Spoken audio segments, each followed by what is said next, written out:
4 মাস আগে অনাস্থাপত্র দিয়ে বিদায় করা ফারুক আহমেদের সাথে বিসিবিতে কাজ করা কতটা সহজ হবে নাজমুল আবেদিন ফাহিমদের।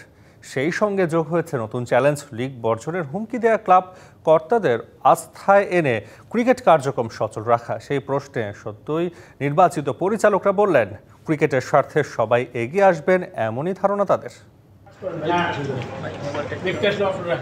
মাস চারেক আগে যে ফারুক আহমেদের বিরুদ্ধে অনাস্থাপত্রে স্বাক্ষর করেছিলেন নাজমুল আবেদিন ফাহিমরা, সেই ফারুক আহমেদ এখন বিসিবির সহসভাপতি। মঞ্জুর আলম, ইফতেখার রহমান মিঠু আবারও হয়েছেন নির্বাচিত। এই শত্রু মিত্রের এক ঘরে বসবাস কতটা চ্যালেঞ্জিং হতে যাচ্ছে? নিউ এক্সপিরিয়েন্স, সবসময় নিউ এক্সপিরিয়েন্স এনজয় করে, এখন যেহেতু এটা পাস্ট হয়ে গেছে, এটা নিয়ে আর কথা বললে তো লাভ নেই। হয়তো কোনো মান অভিমান থাকতে পারে, সেটি আমার মনে হয় উনি উদ্যোগ নিলে সবাই মিলে আমরা চেষ্টা করব সবার আগে ক্রিকেট, এই কথাটাই যেন আমরা প্রমাণ করতে পারি। এই নির্বাচন বর্জন করে হুমকি দিয়েছে দেশের পরীক্ষিত ক্রীড়া সংগঠকদের একটি বড় অংশ। আগামীতে তাদের ক্লাব অংশ নেবে না ঘরোয়া ক্রিকেটে। সেই চ্যালেঞ্জ কিভাবে উতরে যাবে বিসিবির একপেশে নির্বাচন থেকে উঠে আসা পরিচালনা পর্ষদ? এটা অবশ্যই আমাদের জন্য দুঃখজনক। আমরা মনে করি যে নির্বাচনে আমরা চেয়েছি সবাই থাকুক, সবাই মিলেই একটি সুন্দর নির্বাচন হোক।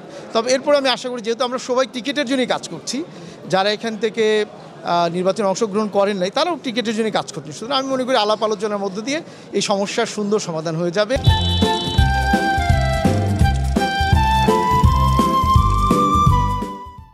ওই পক্ষ থেকে যারা আসেন নাই, ক্লাবের পক্ষ থেকে, তারা থাকলে ভালো হতো। সবাই মিলে আরো ভালো একটা নির্বাচন আমরা দেখতে পেতাম। বেশ কিছু নতুন মুখ এবার নির্বাচিত হয়ে এলেন বাংলাদেশ ক্রিকেট বোর্ডের পরিচালক হয়ে। ক্রিকেট নিয়ে তাদের আগামীর কাজ কতটা সহজ অথবা কঠিন হবে, সেই হিসাব নিকাশও শুরু করে দিয়েছেন তারা। ক্রিকেট বোর্ডে অনেক কিছু কাজ আছে, সেটা যদি আমরা রুট লেভেলে ক্রিকেট প্রডিউস করার জন্য যদি আরেকটু ইনফ্রাস্ট্রাকচার তৈরি করে দিতে পারি, সেটাও ভালো হবে।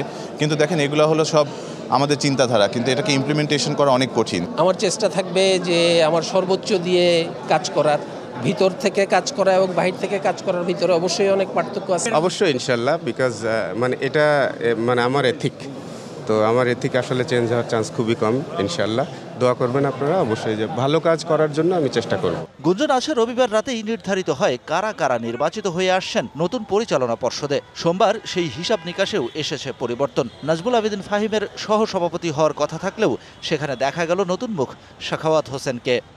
আলোচিত সমালোচিত পাতানো নানান বিশেষায়িত বিসিবির এই নির্বাচনের অবশেষে পর্দা নামল এবং একই সাথে এই নির্বাচন বর্জন করেছে পরীক্ষিত সংগঠকদের বড় একটি অংশ এবং সবশেষে তারা দ্বারস্থ হয়েছে দুদকের। নতুন পরিচালনা পরিষদের সামনে সেটাই এখন বড় challenge. Shahan Papon, DBC news, Dhaka.